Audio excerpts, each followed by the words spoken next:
بکر قسم ہے اس ذات بابرکات کی جس نے حق کے ساتھ مجھے بھیجا ہے، میری حقیقت کو میرے رب کے سوا کوئی نہیں جانتا ہے۔ یہ بات میرے آقا نے صدیق اکبر ہی سے کیوں کہا؟ حضرت عمر فاروق سے بھی کہہ سکتے تھے، عثمان غنی سے بھی کہہ سکتے تھے، مولا علی مشکل کشا سے بھی کہہ سکتے تھے۔ اگر حضرت عمر فاروق رضی اللہ تعالیٰ عنہ سے کہتے یا عثمان غنی سے یا حضرت مولا علی مشکل کشا سے کہتے تو شاید کوئی شخص یہ سوچ سکتا تھا کہ صدیق اکبر ان تینوں سے افضل ہیں، لہذا صدیق اکبر نبی کی طرح ہو سکتے ہیں۔ مگر میرے آقا نے اس سوال کا بھی دروازہ بند کر دیا۔ آپ نے اس ذات کو بلایا جو افضل البشر بعد الانبیاء، نبیوں کے بعد سب سے افضل و اعلیٰ جن کی ذات ہے وہ سیدنا ابوبکر صدیق رضی اللہ تعالیٰ عنہ کی ذات ہے۔ چاہے ولایت میں ہو، علم و فضل میں ہو، تقوی و طہارت میں ہو، ہر اعتبار سے رسول پاک کے سب سے پہلے جانشین اور تمام صحابہ میں سب سے افضل و اعلیٰ حضرت صدیق اکبر کی ذات ہے۔ صحابہ میں افضلیت مطلقہ ان کو حاصل ہے۔ صدیق اکبر سے یہ فرما دیا کہ اے ابوبکر تم سن لو، اور جب تم میری طرح نہیں ہو تو پھر تم سے نیچے جتنے صحابہ ہیں ان میں سے کوئی بھی میری طرح نہیں۔ اچھا، جب کوئی صحابی نبی کی طرح نہیں ہو رہے ہیں تو 14 صدیاں بیت جانے کے بعد کوئی آدمی رسول پاک کی طرح ہو سکتا ہے؟ نہیں ہو سکتا ہے۔ اور آقا کریم صلی اللہ علیہ وسلم نے اس کا چیلنج بھی فرمایا۔ رسول کریم صلی اللہ علیہ وسلم نے صحابہ کرام کو حکم دیا، صوم وصال رکھنے سے منع فرما دیا۔ صحابہ کرام نے رسول کریم صلی اللہ علیہ وسلم کو دیکھا کہ صوم وصال رکھ رہے ہیں۔ صوم وصال کیا ہے؟ صوم وصال ہے ایک سحری کر کے لگاتار کئی دنوں تک روزے رکھنا، درمیان میں افطار نہ کرنا۔ ہم ایک ہی روزہ رکھتے ہیں جو اتنے کمزور اور لاغر ہو جاتے ہیں کہ بیٹھنے کی سکت اپنے جسم میں باقی نہیں رہتے۔ اب ظاہر سی بات ہے کوئی انسان اگر ایک ہی سحری سے 3 دن 4 دن تک روزے سے رہے گا تو اس کی حالت کتنی ابتر ہو جائے گی سمجھ سکتے ہیں آپ۔ رسول کریم صلی اللہ علیہ وسلم صوم وصال رکھا کرتے تھے۔ صحابہ کرام نے دیکھا کہ انہوں نے بھی آقا کریم کی سنت کو اپناتے ہوئے صوم وصال رکھنا شروع کر دیا۔ 2 دن تک، 3 دن تک، 4 دن تک۔ نتیجہ یہ نکلا کہ صحابہ گھر سے نکلنے کے لائق نہیں رہے، کمزوری اتنی آ گئی کہ زمین سے اٹھ نہیں پانے لگے۔ میرے آقا تک یہ خبر گئی کہ یا رسول اللہ آپ کو دیکھ کر صحابہ بھی لگاتار مسلسل روزے رکھ رہے ہیں، جس کے نتیجے میں ان میں اتنی کمزوری آ گئی ہے کہ کوئی زمین پر بیٹھے ہوئے اٹھ نہیں پاتے ہیں، کوئی کمزوری کے مارے گھر پکڑ لیے ہیں، چل نہیں پاتے ہیں۔ تو میرے آقا نے صحابہ کو جمع کر کے منع فرما دیا کہ اے میرے صحابیوں صوم وصال مت رکھو، میں تمہیں صوم وصال رکھنے سے منع کر رہا ہوں۔ تو ایک صحابی رسول کھڑے ہو گئے، غور سے سنیے گا، حدیث پاک سنا رہا۔ آقا کریم کی بارگاہ میں ایک صحابی کھڑے ہو گئے اور انہوں نے عرض کیا انکا تواصل یا رسول اللہ، اے اللہ کے رسول صلی اللہ علیہ وسلم آپ تو صوم وصال رکھتے ہیں اور ہمیں صوم وصال رکھنے سے منع فرما رہے ہیں۔ صاف سمجھنے کو آواز مل رہی ہے یا اس کو کم کر رہا ہے؟ مل رہی ہے برابر، ٹھیک ہے۔ کہا آپ صوم وصال رکھ رہے ہیں اور ہمیں منع کر رہے ہیں۔ تو میرے آقا نے اس موقع سے جو جواب ارشاد فرمایا وہ بہت غور سے سننے کے لائق ہے۔ صحابہ نے کہا یا رسول اللہ آپ ہمیں مثال رکھتے ہیں اور ہمیں منع کر رہے ہیں، تو میرے آقا نے ارشاد فرمایا ایکم مثلی، اے میرے صحابہ تم میں سے کون ہے جو میری طرح ہے؟ تم جو مجھے دیکھ دیکھ کر ہر کام میری طرح کرنا چاہتے ہو، تو بتاؤ تم میں سے کون ہے جو میری طرح ہے؟ کسی صحابی میں یہ ہمت نہ ہو سکی کہ وہ سنسا کا جواب دیتے یا رسول اللہ میں آپ کی طرح ہوں، نہیں، سب نے رسول پاک کے اس جواب کو جب سنا تو سر جھکا دیا، بلکہ ایک روایت میں ہے آقا نے ارشاد فرمایا لست کاحد منکم، میں تم میں سے کسی کی طرح نہیں ہوں۔ ایک روایت میں ہے فرمایا لست کاحیاتکم، میں تم میں سے کسی کی طرح نہیں ہوں۔ میرے آقا نے یہ اعلان کر کے صاف صاف بتا دیا کہ میرے صحابیوں تم میں سے کوئی بھی میری طرح نہ ہوا ہے نہ ہوگا نہ قیامت تک کوئی پیدا ہوگا۔ جب صحابی رسول پاک کی طرح نہ ہو سکے تو 14 صدیوں کے بعد کوئی دوسرا رسول پاک کی طرح کیسے ہو سکتا ہے؟ آقا کریم کی وہ ذات ہے، آج تو رب نے وہ مقام اور رتبہ عطا فرمایا۔ میرے آقا علیہ السلام نے ایک مرتبہ ایک صحابی کو بلایا، صحابی رسول کو آواز دی، وہ مسجد میں نماز پڑھ رہے تھے اور آپ نے اپنے حجرے سے بلایا، حجرہ مسجد سے لگا ہوا ہے، اس کا دروازہ مسجد ہی میں کھلتا تھا۔ آپ نے بلایا، صحابی رسول نماز پڑھ رہے تھے، انہوں نے سوچا کہ نماز ایک طرف تو اللہ کی عبادت کر رہا ہوں، دوسری طرف رسول پاک بلا رہے ہیں، تو دونوں میں سے کس کی بات مانوں؟ آقا کی بات سنوں یا اللہ تعالیٰ کی عبادت میں لگا رہا؟ ان کے ذہن میں یہ آیا کہ مجھے پہلے نماز مکمل کر لینی چاہیے، پھر آقا کی بارگاہ میں پہنچ کر کے حاضری دیں گے۔ انہوں نے اپنی نماز مکمل کر لی اور نماز مکمل کرنے کے بعد رسول پاک کی بارگاہ میں حاضر ہوئے۔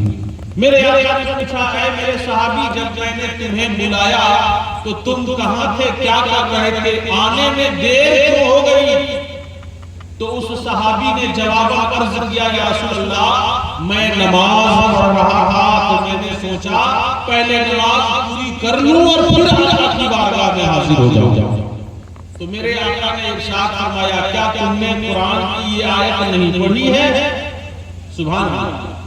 ارشاد فرمایا کہ کیا تم نے قرآن کی اس آیت کو نہیں پڑھی ہے؟ اللہ فرماتا ہے یا ایھا الذین آمنوا استجیبوا للہ وللرسول اذا دعاکم، اے ایمان والو جب بھی تمہیں اللہ اور اس کا رسول بلائیں تو فوراً ان کی بارگاہ میں حاضر ہو جاؤ، فوراً ان کی بارگاہ میں پہنچ کر کے لبیک کہا کرو۔ اس سے یہ سبق میرے آقا نے اس صحابی کو دے دیا کہ چاہے تم نماز پڑھ رہے ہو اور میں تمہیں بلا دوں، نماز چھوڑ کر کے میری بارگاہ میں حاضر ہو جاؤ۔ یہی وجہ ہے کہ مولا علی مشکل کشا کے زانوں پر آقا سر اقدس رکھ کر کے آرام فرما رہے ہیں، مقام صحبہ میں آرام فرما رہے ہیں، عصر کا وقت جا رہا ہے۔ حضرت مولا علی مشکل کشا اس کے قلب میں اتنا پریشان ہوئے کہ آنکھوں میں آنسو آ گئے، قطرات جب نبی کے چہرے پہ گرے تو میرے آقا کی آنکھیں کھل گئی۔ آپ نے پوچھا ماں یبکی کا یا علی، اے علی تمہیں کس چیز میں رلایا؟ اچھا ماشاءاللہ ایک آدمی کو تفریح سمجھ میں آ گئی ہے اور وہ کتنا دے رہے ہیں، یہ ریکارڈ بنے گا، رکھیے۔ درود شریف پڑھیں اللہم صلی علی سیدنا و مولانا محمد بارک وسلم، صلو علیہ وسلم، سلام علیکہ یا رسول اللہ صلی اللہ تعالی علیہ وسلم۔ یہی تو مسئلہ ہے، تقریر کرنے والا 1 گھنٹہ تقریر کرے گا کوئی فرق نہیں پڑتا، نعت پڑھنے والا 10 منٹ آگے پڑھے گا جھولا بھر کے چلا جائے گا۔ ٹھیک ہے، انہیں مجھے میں مانگ نہیں رہا ہوں، اللہ کے کرم سے اللہ نے مجھے بہت دیا ہے۔ میں آپ سے سوال بالکل نہیں کر رہا ہوں کسی چیز کا، بلکہ میں یہ کہتا ہوں کہ کسی کو مت دیجیے۔ اس دینے نے ہم لوگوں کی نیت اور ہم لوگوں کا ارادہ خراب کر دیا۔ نعت رسول پڑھنے والے بھی پڑھتے ہیں نا، اگر نہیں دیجیے گا تو بعض ایسے ہوتے ہیں اللہ ماشاءاللہ، ورنہ بعض ایسے ہوتے ہیں کہ ان کو نہیں دینے کے بعد ان کا کلام آگے بڑھے گا. مصرع اٹک جائے گا. ہاں مصرع بولے گا, مصرع اٹک جائے گا, یا پھر وہ اپنا غصہ آپ کے اوپر جھاڑ دے گا. اور جو مخلص ہوتے ہیں وہ پڑھیں گے, چاہے آپ آئیں وہ پڑھیں گے, کیونکہ ان کا ارادہ, ان کا ذہن, ان کا تصور اس بارگاہ کی طرف لگا ہوا ہوتا ہے جن کے لیے وہ کلام پڑھ رہا ہے. اور اگر کوئی ارادہ, توجہ آپ کے جواب دینے کی طرف لگائے ہوا ہے, آپ کے داد دینے کی طرف لگائے ہوا ہے, تو یقیناً اس کو ایک ثواب بھی نہیں ملے گا, نہ پڑھنے کا. وہ صرف اور صرف دولت کی لالچ میں پڑھ رہا ہے, کہاں سے ملے گا ثواب. درود شریف پڑھیں. اللہم صلی علی سیدنا و مولانا محمد بارک وسلم علیہ الصلوۃ والسلام علیک یا رسول اللہ صلی اللہ تعالی علیہ وسلم. تو اس حدیث, اس آیت کریمہ کی شان نزول میں یہ بات مفسرین کرام نے بیان فرمائی ہے. اس سے یہ بات واضح ہوئی کہ اگر کوئی نماز بھی پڑھ رہا ہو اور آپ بلا دیں تو نماز سے پہلے نبی کی بارگاہ میں حاضر ہو جاؤ. مولا علی نے بھی نماز کو جانے دیا مگر نبی کی محبت کو ہاتھ سے جانے نہیں دیا, نبی کی ادب کو ہاتھ سے جانے نہیں دیا. سب سے اچھا ہم بولے تو اس کا یہ مطلب نہیں کہ پیسہ لے کے آ گیا. ہم بولے نہیں آنا ہے, آپ لوگ بیٹھئے سنیے میری تقریر کو, سمجھ جائیے گا, میرے لیے یہی کافی ہے. اور ایک حدیث پاک بخاری شریف سے سنا رہا ہوں, غور سے سنیں. بخاری شریف میں ہے, حضرت سہل بن سعد ساعدی رضی اللہ تعالی عنہ راوی ہیں, وہ فرماتے ہیں کہ ایک دن رسول پاک صلی اللہ تعالی علیہ وسلم کی بارگاہ میں قبیلہ بنی عمرو بن عوف کے کچھ لوگ آئے, اور آنے کے بعد انہوں نے کہا یا رسول اللہ ہمارے قبیلے میں ایک جھگڑا ہو گیا ہے, آپ چل کر کے اس کا فیصلہ فرما دیں. بخاری شریف کی حدیث پاک ہے. میرے آقا کریم صلی اللہ علیہ وسلم نے سنا, اٹھ کے جانے لگے. حضرت بلال رضی اللہ تعالیٰ عنہ سے ارشاد فرمایا کہ جب نماز کا وقت ہو جائے تو اذان کہہ دینا, اور اگر آنے میں تاخیر ہو ابو بکر سے کہنا وہ نماز پڑھا جائے. سبحان اللہ کہیے نا, سبحان اللہ.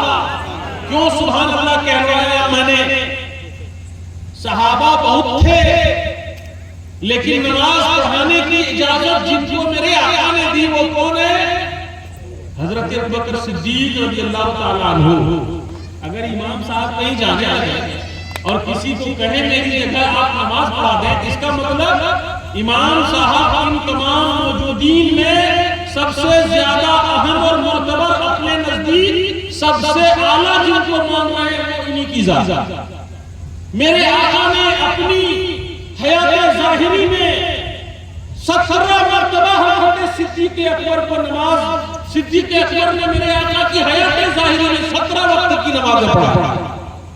سبحان اللہ, 17 وقت کی نمازیں پڑھائی. بار بار یہ زور دے کے میں کہہ رہا ہوں اس لیے کہ اس وقت ایک نیا فتنہ سر اٹھا رہا ہے, اور معاذ اللہ جن لوگوں کو نہ کھانے کا شعور ہے, نہ کپڑا پہننے کا شعور ہے, نہ زندگی گزارنے کا شعور ہے, وہ آج سے 14 صدیوں پہلے ان صحابہ پر انگلیاں اٹھا رہا ہے جن صحابہ کے تعلق سے نبی پاک نے فرما دیا ہے کہ میرے صحابہ کے درجے کو کوئی نہیں پہنچ سکتا ہے, بلکہ قرآن مجید میں رب ذوالجلال نے ان کے لیے فرما دیا ہے کل وعد اللہ الحسنی, سب سے اللہ تعالیٰ نے بھلائی کا وعدہ فرما دیا ہے.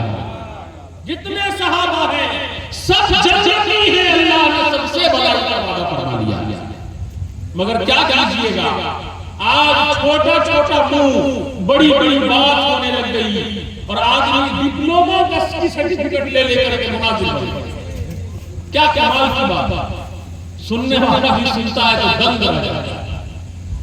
بہرحال آقا کریم صلی اللہ علیہ وسلم نے فرمایا اسے کہنا وہ نماز پڑھا دے. اب گئے, ظہر کی نماز پڑھا, آپ تشریف لے گئے.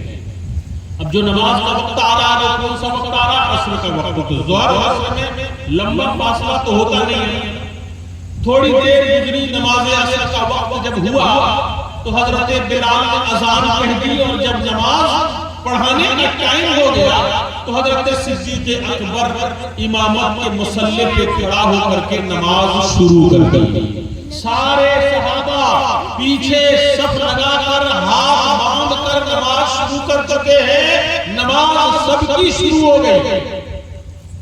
اب بتائیے نماز شروع ہو جانے کے بعد آپ چاہے گاؤں کے صدر صاحب ہیں یا سیکریٹری صاحب ہیں یا گاؤں کے پیر صاحب ہی کیوں نہ ہو، اگر آپ اس وقت آئیں جس وقت نماز شروع ہو چکی ہو تو آپ کہاں نماز پڑھیں گے؟ اگلی صف میں، جہاں سب سے پچھلی صف میں جگہ مل جائے وہیں پر پڑھنا ہے.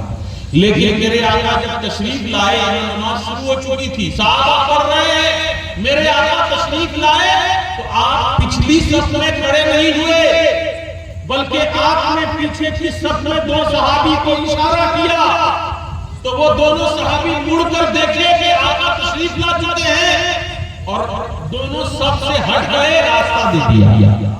سبحان اللہ.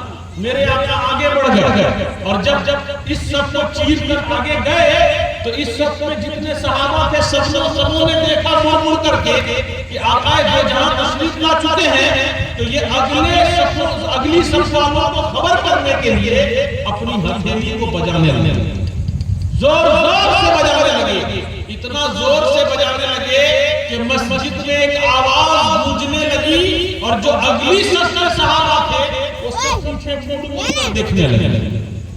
اچھا بولیے قبلہ کو چھوڑ کر کوئی پیچھے پھیرے گا، نماز ہوگی؟ نماز ہوگی؟ نہیں ہوگی نماز. مگر صحابہ نماز پڑھ رہے ہیں اور مڑ گئے پیچھے. میرے آقا آگے بڑھتے گئے، صحابہ نے راستہ بنا دیا، بڑھتے چلے گئے یہاں تک کہ حضرت ابو بکر صدیق کے ٹھیک پیچھے جا کر کے کھڑے ہو گئے. ابو بکر صدیق مصلی پر آگے ہیں اور میرے آقا پیچھے کھڑے. صحابہ ہتھیلی بجا رہے ہیں، زور سے بجا رہے ہیں. حضرت صدیق اکبر جب نماز پڑھتے تھے تو اتنا دھیان لگا کر پڑھتے تھے کہ دنیا اور مافیا سے بے نیاز ہو جاتے تھے. جب مسجد میں بہت آواز گونجنے لگی اور بہت شور ہونے لگا تب صدیق اکبر نے دھیان لگایا کہ پیچھے صحابہ یہ ہاتھ کیوں بجا رہے ہیں، یہ تو کبھی نہیں بجتا تھا، آج کیوں بج رہا. صحابہ کرام کی جب یہ آواز ان کے کان سے ٹکرائی تو صدیق اکبر نے اچھا ایک بات بتائی، ایک دم جس پیچھے کوئی کھڑا ہو تو کنکھی مار کے دیکھ سکے گا آدمی، آنکھ گھما کے دیکھ سکے گا آدمی، یا منڈی گھما کے دیکھ سکے گا آدمی؟ نہیں. حضرت صدیق اکبر مڑ گئے اور مڑ کے دیکھا تو امام الانبیاء پیچھے کھڑے. حضرت صدیق اکبر مصلی چھوڑ کر پیچھے آنے لگے.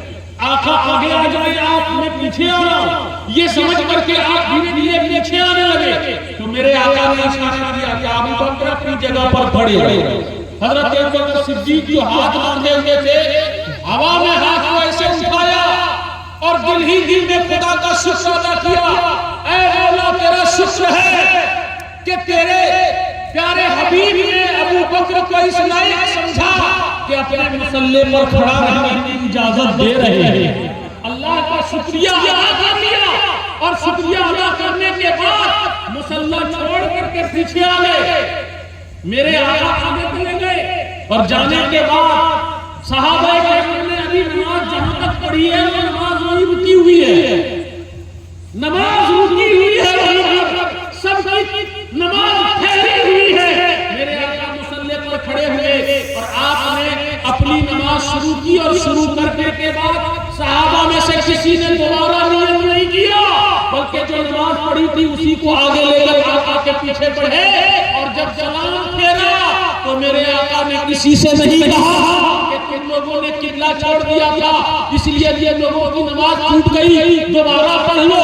نہیں، بلکہ آقا نے یہ کہا کہ میرے صحابیوں اس وقت کو بجا رہے تھے، کہنے لگے یا رسول اللہ جب آپ آ گئے تو ہمیں ڈرنے لگنے لگا، آپ اگر پیچھے رہتے تو کہیں اللہ کوئی وہی آیت اتار نہ دیتا، اس لیے آگے والوں کو بتانے کے لیے ہم ہتھیلیاں بجا رہے تھے. میرے آقا فرمانے لگے یہ عورتوں کے لیے ہے، تمہیں جب ضرورت پڑے تو زبان سے سبحان اللہ کہہ دیا جاتا. سبحان اللہ. اور پھر فرمانے لگے کہ اے ابو بکر جب میں نے اشارہ کیا اپنی جگہ پہ رہو تو تم پیچھے کیوں ہٹ گئے؟ عرض کرنے لگے یا رسول اللہ ابو قحافہ کے بیٹے کو یہ مجال نہیں ہے کہ کہ آپ کے ہوتے ہوئے آپ کے سامنے کھڑا ہو کر نماز پڑھانی، اس لیے میں نے چھوڑ دیا اپنی جگہ آپ کو، میں امامت کے مصلی کو چھوڑ دیا آپ کے لیے۔ آقا کریم صلی اللہ علیہ وسلم کے لیے صحابہ نے اتنا کچھ کیا نماز میں۔ ایک سوال کا جواب دیجیے، نبی کا خیال آیا کہ نہیں آیا؟ بولیے نا بھائی، اتنی دیر تک نماز میں جو اتنا سب کچھ کیا نبی کے لیے کیا، تو نبی کا خیال آیا کہ نہیں آیا؟ آیا۔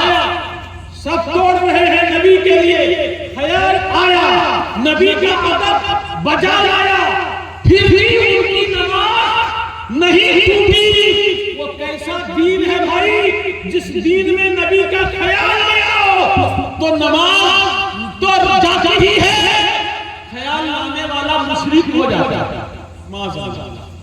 لکھا ہے کتاب میں کہ جو نبی کا خیال نماز میں آئے نماز فاسد ہو جاتی ہے، بلکہ خیال لانے والا مشرک ہو جاتا ہے۔ بلکہ نبی کا خیال گدھے اور خچر اور بیوی سے ہم بستری کے خیال سے بھی زیادہ برا ہے۔ بولیے آپ، صحابہ کرام کو خیال آیا کہ نہیں آیا؟ ان کی نماز ٹوٹی نہیں ٹوٹی، بلکہ بات آ گئی ہے تو اور ایک سننے حدیث پاک، یہ بھی بخاری شریف کی حدیث پاک، درود شریف ایک بار سنائیں، اللہم صلی علی سیدنا مولانا محمد بارک وسلم صلی علیہ وسلم۔ کی حدیث پاک ہے، حضرت انس بن مالک رضی اللہ تعالی عنہ حدیث پاک کے راوی ہیں۔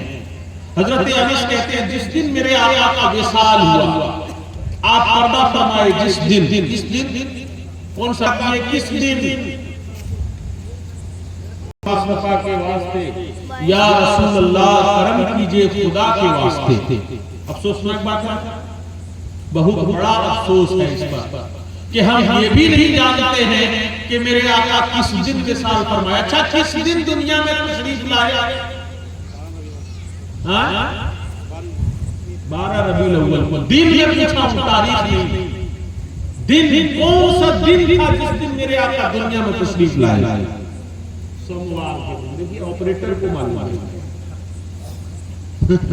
جلسہ جاتے جاتے ان کو پتا چل گیا آپ لوگ جلسہ کر رہے ہیں مگر سن نہیں رہے، اس کا مطلب ہے 12ویں شریف یعنی 12 ربیع الاول کی تاریخ تھی، دن سوموار کا تھا، صبح صادق کے وقت، صبح صادق سمجھ رہے ہیں، بھور کا وقت جب فجر کی اذان ہو رہی ہوتی ہے تو وہ صبح صادق کا وقت تھا۔ اس وقت میرے آقا اس دنیا میں تشریف لائے اور سوموار ہی کے دن میرے آقا کا وصال ہوا۔ سوموار کے دن ہی میرے نبی کا وصال ہوا۔ ٹائم کیا تھا، وقت کیا تھا؟ سحر پہر۔ کون سا پہر؟ سحر پہر جانتے ہیں؟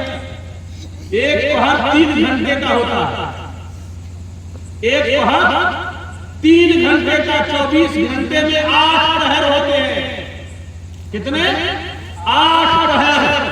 صبح 6 بجے سے لے کر 9 بجے پہلا پہر، اور 9 سے لے کر 12 بجے تک یہ 2 پہر کا ٹائم مانا جاتا ہے، اور 12 بجے سے لے کر 3 بجے کا جو وقت گزرتا ہے یہ سحر پہر ہوتا ہے، اور پھر 3 بجے کے بعد جو 6 بجے تک پہنچتا ہے یہ چوتھی پہر، پھر رات میں 4 پہر اور ہے، تو کل 8 پہر ہے۔ تو سحر پہر میرے آقا کا وصال ہے۔ کتاب میں آپ کو سحر پہر ہی ملے گا، اس لیے میں نے اس کی تفصیل کر دی، ورنہ آدمی پڑھ لیتا ہے سحر پہر، تو سحر پہر کیا ہے؟ سحر پہر میرے آقا کا وصال ہوا۔ کس دن ہوا؟ سوموار کے دن۔ اسی دن فجر کے وقت کا یہ واقعہ ہے۔ حضرت انس بن مالک رضی اللہ تعالیٰ عنہ کہتے ہیں میرے آقا پر گشی تاری ہو رہی تھی، تو آقا کریم صلی اللہ علیہ وسلم فجر کی نماز میں نہیں آئے تھے۔ ادھر حضرت بکر صدیق کو حکم ہوا تھا کہ جب میں نہیں آؤں گا تو نماز تم پڑھانا۔ ٹائم جیسے ہی ہوا صدیق اکبر مصلی پر کھڑے ہو گئے نماز پڑھانے کے لیے۔ میرے آقا صلی اللہ علیہ وسلم کو جب افاقہ ہوا تو آپ نے سہارا لیا کسی صحابی کا، اور پھر اٹھ کر کے آپ آ گئے اپنے دروازے کی چوکھٹ پر، اور دونوں پٹ کو پکڑ کر کے آپ کھڑے ہو گئے اور پردہ ہٹا کر کے مسجد میں دیکھنے لگے کہ میرے صحابہ میرے غائبانے میں کیا کر رہے ہیں؟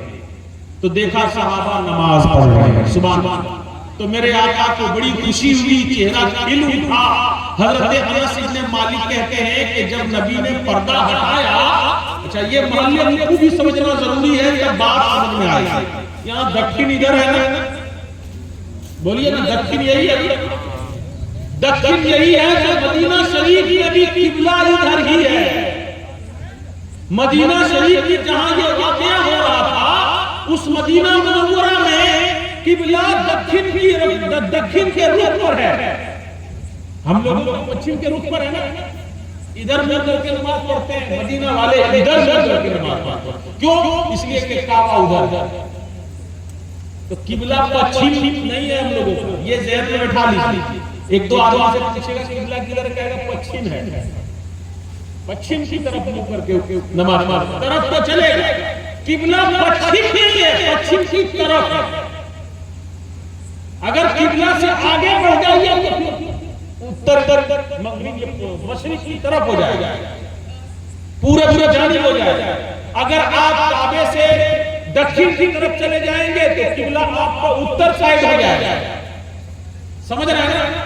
تو مدینہ شریف کا قبلہ دکھن کی جانب ہے، صحابہ ادھر ہی کر کے نماز پڑھ رہے تھے۔ اب یہ مسجد تصور کر لیجئے، آپ ایک مسجد تصور کر لیجئے، مسجد میں محراب میں امام کھڑے ہیں، محراب کے پیچھے ایک صف، پھر ایک صف، دو صف ہو گئی، پھر اس کے بعد پیلر ہے، اور پیلر موٹے موٹے ہیں، 2 فٹ کے پیلر ہے، اور پھر اس کے بعد ایک صف اور ہے، اور وہ بھی 4 فٹ کی صف، پھر اس کے بعد ایک صف اور ہے، پھر پیلر ہے۔ یہ 4 صف پیچھے ہے اس جگہ سے جہاں پہ امام کھڑے ہیں، ٹھیک ہے نا؟ اور اسی چوتھی صف کے سیدھ میں جو پورے صف کی جانب دیوار ہے، اسی دیوار میں وہ دروازہ ہے جس دروازے سے میرے آقا اپنے کمرے سے مسجد میں آتے تھے۔ سبحان اللہ، کہیے سبحان اللہ۔ اب اسی دروازے کا پردہ ہٹا کے آپ کھڑے ہیں۔ حضرت انس کہتے ہیں جیسے ہی پردہ ہٹا ہمیں محسوس ہوا تو ہم نے نبی کریم کے چہرے کی زیارت کرنا شروع کر دیا، بلکہ لفظ آیا ہے تلاوت کرنا، ہم نبی کے چہرے کی تلاوت کرنے لگے۔ تلاوت کیسے کرتا ہے؟ غور سے دیکھتا ہے تب تلاوت کرتا ہے۔ تو گویا کہ نبی کے چہرے کو غور سے دیکھنے لگے، آقا کے چہرے کو پڑھنے لگے۔ کہتے ہیں میرے آقا کا چہرہ مسکرا رہا تھا، اتنا کھلا ہوا تھا، اتنا کھلا ہوا تھا، اور خوبصورتی اتنی بڑی تھی کہ اس کا کوئی جواب نہیں تھا۔ سبحان اللہ۔ آقا کریم صلی اللہ علیہ وسلم کے اس جلوہ جہاں کو دیکھنے کے لیے صحابہ بےتاب تھے۔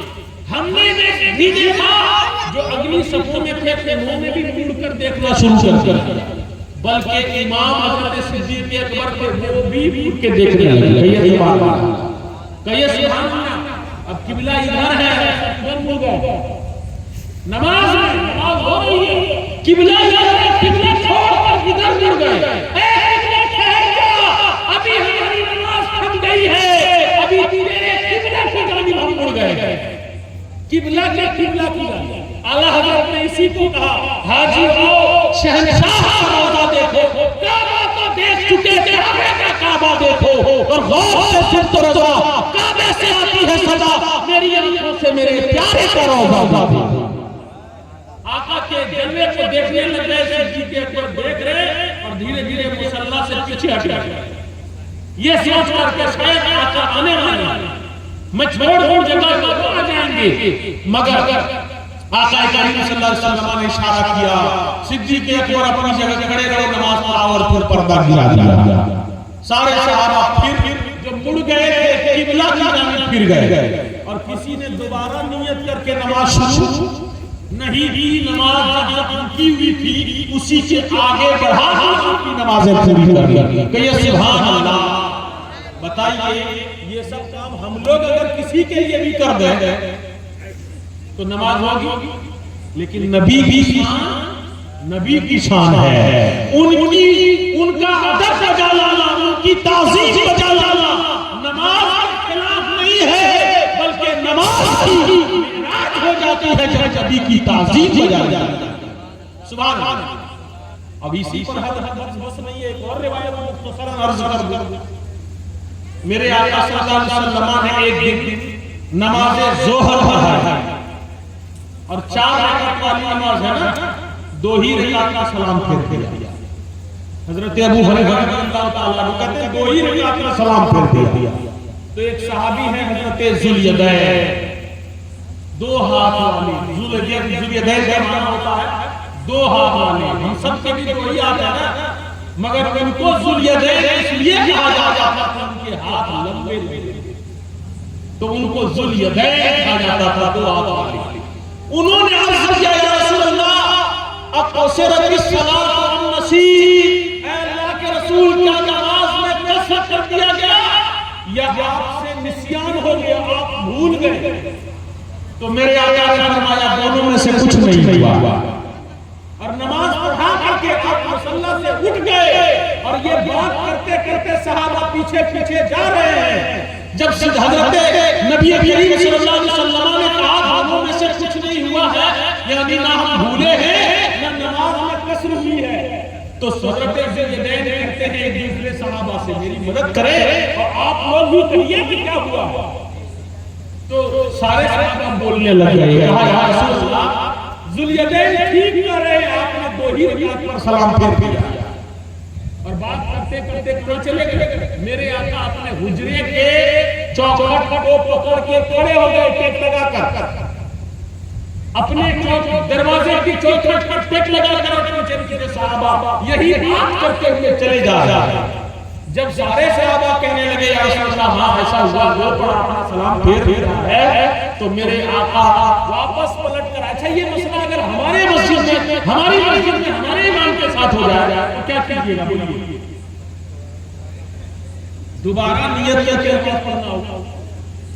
یہ نماز تو بعد میں پڑھیں گے، یہ صحیح بولے کہ امام صاحب کو پہلے نکال کر، ہے نا، امام ہی صاحب کو نکال کر تنخواہ دے گا 6,000 اور نماز میں بھول ہو جائے تو وقت کا خرچہ کیا کرے گا بیچارہ؟ نماز کے لیے نیت باندھ کر کے وہ سوچ رہا ہوتا ہے بچہ بیمار ہو گیا، 6,000 کا پیسہ ختم ہو گیا تھا، اب کیا کرے؟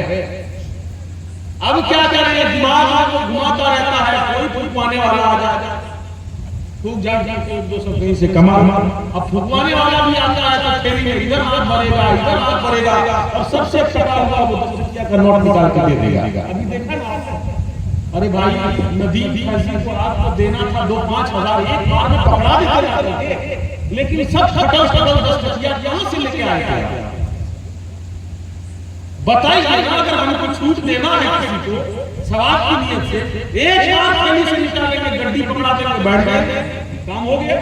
لیکن 10 ٹکیا ضروری ہو، تعداد ہو، 10 بار دیں گے 100 کو، ایک بار میں 100 ٹکیا نہیں دے سکیں گے اور کھڑا ہو کر کے گن گن کے دیں گے، گن کے نہیں لائیں گے کہ وہیں سے گن کے لائیں موڑ کر کے پکڑا دیں ہاتھ میں. نہیں، یہاں پہ وہ جو سو ہو رہا ہے اس کے سامنے ایک ایک نوٹ گنیں گے. دیکھو تو بھی کہ ہم کتنا گن گن کر دے رہے ہیں. بتائیے یہ ریاکاری ہے کہ بولیے نا بھائی، آپ لوگ بولیے ریاکاری. اگر ثواب کی نیت سے ہم کو آپ دے رہے ہیں یا کسی شاعر کو دے رہے ہیں، کسی کو دے رہے ہیں، تو کہا یہ گیا ہے کہ ایسا دو کہ دائیں ہاتھ سے دو تو بائیں کو خبر مارنا. یہاں تو دونوں ہاتھ سے گن گن کر کے نظاروں کو نظارہ کرایا جائے گا اور وہ بھی پھٹا 10 ٹکیا گڈی سڑل سڑتی. اللہ تعالیٰ ہم لوگوں کو سمجھ آ جاتا ہے. نماز دکھانے کے لیے پڑھتا ہے تو آپ لوگ کہہ دیتے ہیں ریاکار ہے وہ، یہ بھی تو ثواب کا کام کرنے کے لیے آپ کر رہے تھے یا نہیں ثواب کا؟ اگر نہیں ہے تو پیسہ نکال کے فائدہ کیا ہے؟ بہرحال میں یہ عرض کر رہا ہوں کہ اگر امام سے کبھی یہ غلطی ہو جائے تو امام سے پر زیادتی کبھی نہیں کیجیے گا، کیونکہ وہ مظلوم امام ہے، آپ کے ظلم و ستم کو سہ سہ کر کے امامت کر رہا ہے. قیامت کے دن اس کا سوال ضرور ہوگا. ایک مزدور بھی 300 نہیں لیتا ہے، 350 نہیں لیتا ہے، 400 لینے لگتا ہے. مگر ایک امام ہی ایسا ہے کہ اس کو 200 بھی آپ صحیح سے نہیں دے پاتے ہیں. مہینے میں ایک دن چلا جائے تو اس کا سخت مواخذہ ہوتا ہے. زبان درازی اس کے ساتھ ہوتی ہے، بات کرنے کا سلیقہ نہیں ہوتا ہے لوگوں کو اس کے ساتھ، سمجھتا ہے کہ امام قوم کی بھابھی ہے، جو چاہے آئے مذاق کر کے چلا جائے۔ اللہ تعالیٰ ہم لوگوں کو سمجھ رہا ہے۔ تو حدیث پاک میں یہ سنا رہا تھا کہ جب میرے آقا بات کرتے کرتے چلے گئے وہاں تک، وہاں سے واپس پڑھتے جب صحابہ نے کہا یا رسول اللہ دونوں میں سے کچھ ہوا ہے، یا نماز میں نسیان ہوا ہے یا کفر کر دی گئی، تو میرے آقا واپس پلٹ کر کے آئے اور 2 رکعت اور پڑھا دی۔ سبحان اللہ، 2 رکعت، وہ 2 پہلے جو پڑھائی تھی وہ ہو گئی اور 2 اور پڑھا دی، 2 4 کر دیا، یعنی پہلی کی 2 اب کی 2، دونوں کو ملا کر 4 رکعت۔ ہم لوگ اگر ایسا کریں گے تو 4 رکعت ہو جائے گی۔ ظہر کی 2 رکعت میں سلام کر دیجئے اور پھر کہیے کہ گپ کر لیے ہیں کسی سے بات چیت منافع سلام کام کر لیے اور پھر دھیان آیا کریے ہم تو نماز 4 کرنا تھا 2 ہی پڑھے، 2 یاد پڑھ لیجئے، ہوگی نماز؟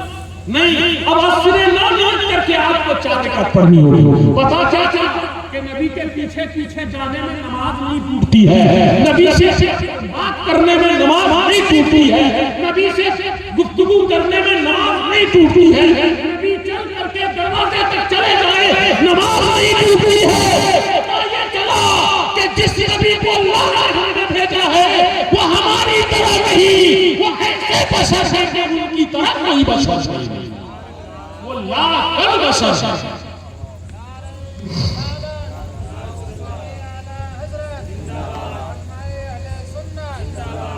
اچھا ایک اور آخری روایت سنا دوں بخاری شریف کی ہی ہے، بخاری شریف کی ہے، اس میں باب بھی امام بخاری نے بہت مست باندھا ہے، لیکن پتہ نہیں لوگ پڑھتے ہیں کہ نہیں اس کو۔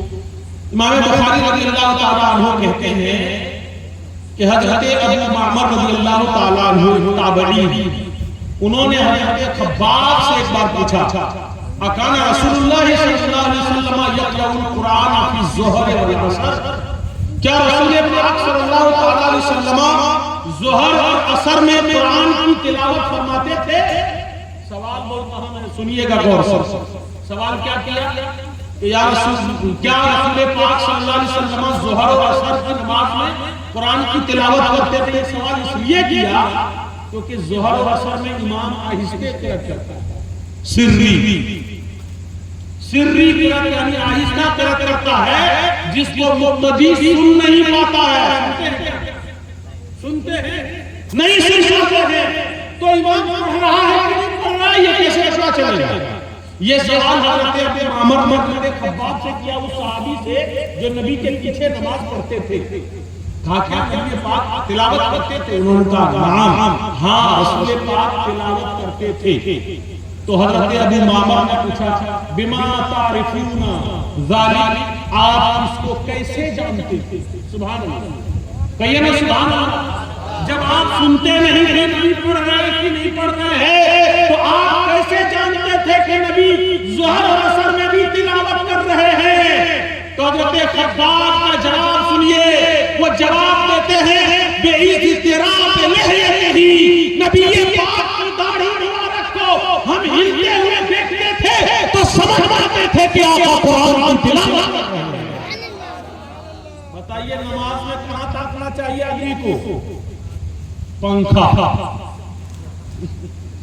جمعہ کے دن دیکھیے گا ایک دو آدمی کو امام صاحب ادھر جگہ کر رہے تقریر کر رہے، تب آئے گا پانی غسل کا جو ہے بال سے چو رہا ہے، گر رہا ہے، ایک دم اتنا مصروف ہے کہ وہ پانی بھی پوچھ نہیں پایا، چوہتے ہوئے آ گیا مسجد میں۔ اب اللہ جانے وہ جو ہے جنبی تھا یا کیا تھا، اگر وہ صحیح سے پاک بھی نہیں ہوا تو مسجد کو بھی ناپاک کر کے چلا جائے گا، ہوگا کہ نہیں؟ جنبی سمجھ رہے ہیں جن پر غسل کرنا فرض ہے، وہ اگر قاعدے سے نہیں نہائے گا جیسے کہ شریعت نے حکم دیا ہے تو وہ پاک نہیں ہوگا، اور جب پاک نہیں ہوگا تو اس کے بدن سے چونے والا پانی بھی ناپاک ہوگا۔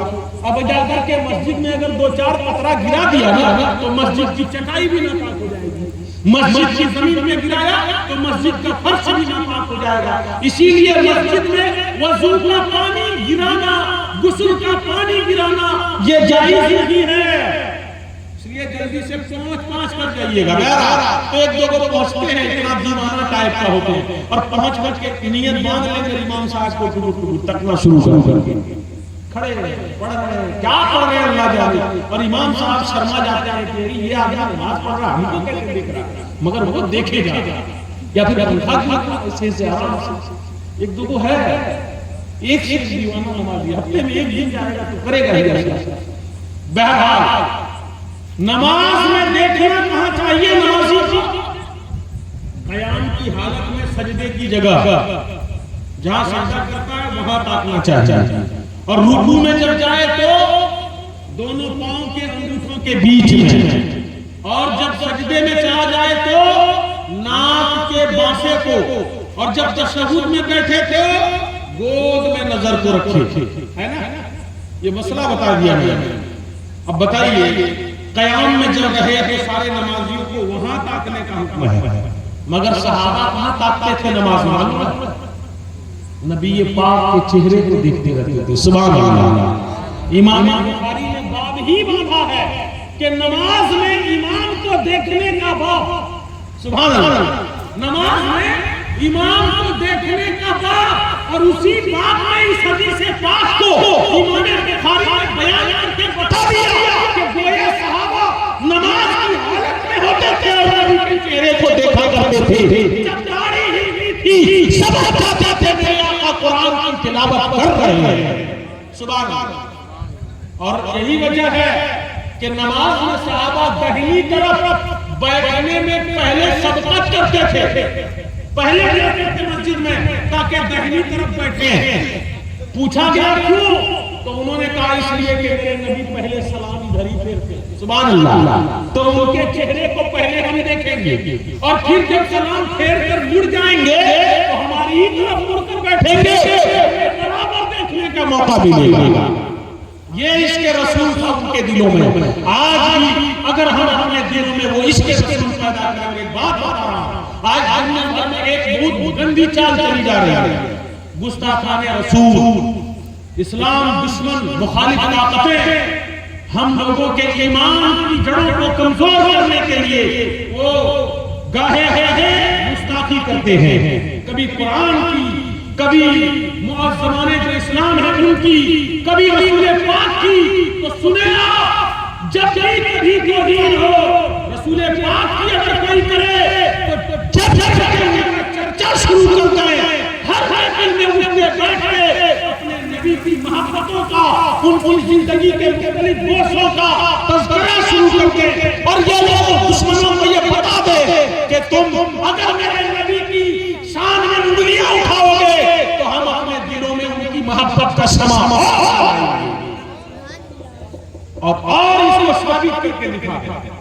جہاں اٹھے بیٹھے نبی پاک کی بات کریں, ان کی محبت کی بات کریں, ان کی اداؤں کی بات کریں, ان کی سنتوں کی بات کریں, یقیناً دشمنوں کو اتنی زیادہ پریشانی ہو جائے گی. ہوتا کیا